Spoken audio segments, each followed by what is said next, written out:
In 1995, Sega made a surprise move and launched the Sega Saturn several months early. Here is why the company did it, and why that gamble didn't really pay off.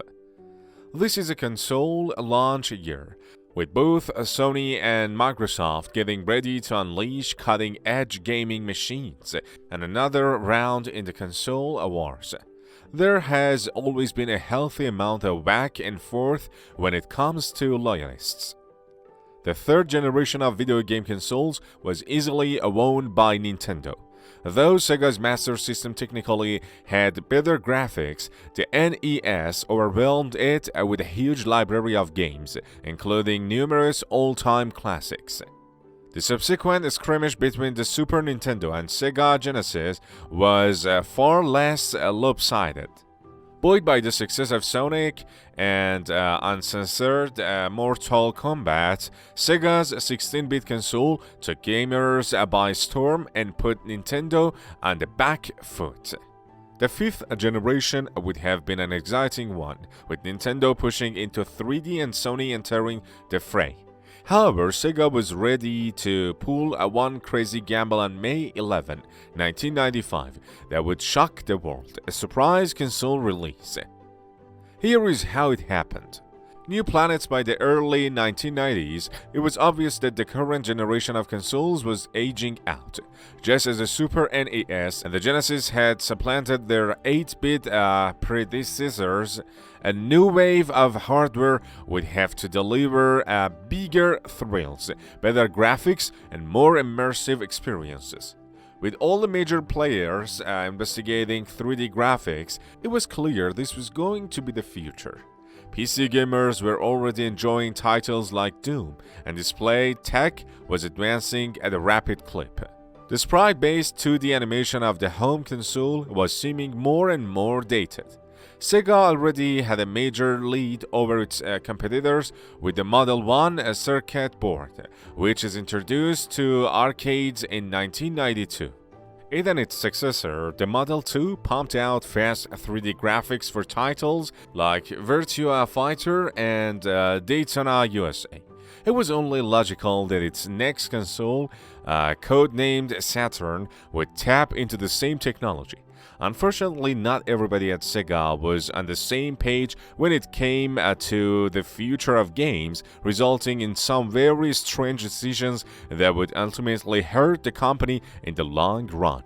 Mixed messages by 1992, the Genesis was an unqualified success, both in the States and especially in Europe, where it outsold the SNES. Behind the scenes, the Saturn project was already underway. But Sega didn't want to cut bait on the 16-bit system right away to work on the next generation of consoles. Sega execs knew it would take years to bring the system to market, and the Genesis was still a strong seller. They wanted to give the aging console an additional lead in the hardware wars, and in 1992, the $299 Sega CD hit shelves. Clamping onto the bottom of the Genesis, it allowed the system to run a new suite of CD-ROM-based titles, but the achingly slow 1x drive speed, combined with the looming next generation, quickly made it obsolete. Here is the problem. Though Sega didn't learn its lesson, and in November of 1994, it tried again with the 32X, another add-on for the Genesis that sold for $159.99 and was intended to serve as a sort of bridge between the 16-bit era and the upcoming real next generation. Needless to say, Sega diehards who had already seen one next-gen peripheral come and go didn't want to get burned by another. The issue with add-on hardware is that it doesn't grow your user base. Nobody in 1994 was going to buy a $189.99 Genesis just to also buy a Sega CD on top of that. The concept of spending cash to trick out a 16-bit system when more advanced machines were lying around and the corner was also a non-starter. But Sega did have one more ace up its sleeve as the Saturn neared its public debut. Big surprise, originally the Sega Saturn was supposed to hit American store shelves in September 1995. However, rumors started to swirl that Sony would release the PlayStation in the States the same month, sending Sega into a tailspin that would result in a number of quick decisions. Sony's Ken Kutaragi had spent 1994 laser-focused on showing the games industry that the PlayStation was going to be a force to be reckoned with. He met with all the leading publishers and developers, getting them development kits and selling them on the console well before it shipped. Meanwhile, Sega had burned all of those same bridges. Third-party developers didn't have a lot of goodwill for the company after the failures of the Sega CD and 32X. Even worse, the PlayStation's focus on 3D graphics made Sega go back to product development. The Saturn's internal architecture had been completed by the end of 1993, but the panic around the console's seemingly underpowered 3D capabilities caused the company to revise the system and add in an extra video display processor. That complex architecture raised production costs so that the company was now losing $100 on every unit sold. It also made the Sega Saturn difficult to develop for. Everything came to a head 1995's E3. Sega was originally planning to do the same sort of presentation that everyone did in their launch year. Here is the hardware, here are the games, it will be out for the holiday season. That's not what we got, though. Sega of Japan President Hayao Nakayama, a notoriously stubborn leader, insisted that the company bumped the date up. It fell to Sega of American President Tom Kalinske to make the announcement. The Saturn was coming in September. It was being shipped to retailers right now.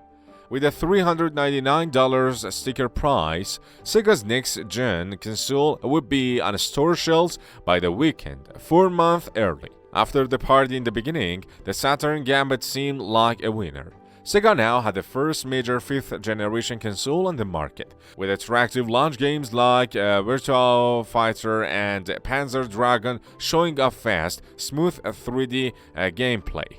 Unfortunately, the company didn't have enough hardware to meet the demand. It resulted in some bad blood in the retail sphere.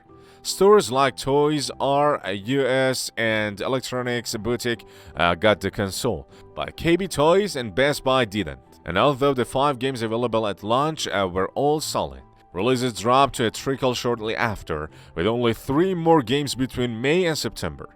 Sony, however, had taken Sega's E3 announcement in a stride.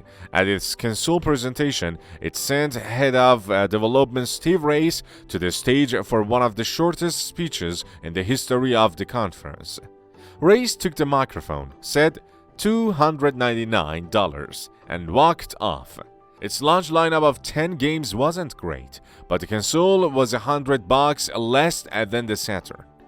Third-party titles were on the way, and by Christmas, that system had Twisted Metal, Suikoden, and more. It was obvious that the PlayStation was the console to beat, and the Saturn was already floundering. Launching in May had enabled Sega to sell 80,000 units, but the PlayStation had 100,000 pre-orders and sold another 100,000 in September alone. Even more humiliating, Sega's old rival Nintendo was able to surge back in popularity with games like Chrono Trigger and the Donkey Kong Country series on its 16-bit system. End of the road, the release of the Nintendo 64 in 1996, which sealed the deal. Sega still hadn't managed to release a Sonic game, and now the world could play as Mario in full 3D for a truly next-generation platforming experience. While Sega continued to release solid Saturn games, they were quickly lapped by the competition. When all was said and done, the Saturn would move around 3 million consoles in the States, a tiny fraction of what Sony and Nintendo accomplished. Kalinske and Nakayama both resigned from Sega in 1996. Sega tried once more in the hardware market with 1999's Dreamcast, while the launch for the system went far better, making September 9, 1999 a gamer's holiday. Sony and Nintendo's lead was insurmountable. Microsoft's entrance into the console industry indicated to Sega that it was time to get out of the hardware market entirely. By 2001, the Dreamcast was discontinued and the company shifted to software exclusively. In interviews, Tom Kalinske has said the Saturn didn't have to fail. If Sega had stock to plan and released in September with better supply chain management and more launch titles, it might have been able to compete with the PS1 on a level playing field. But one big bet on the surprise launch doomed a promising system and nearly took down a company.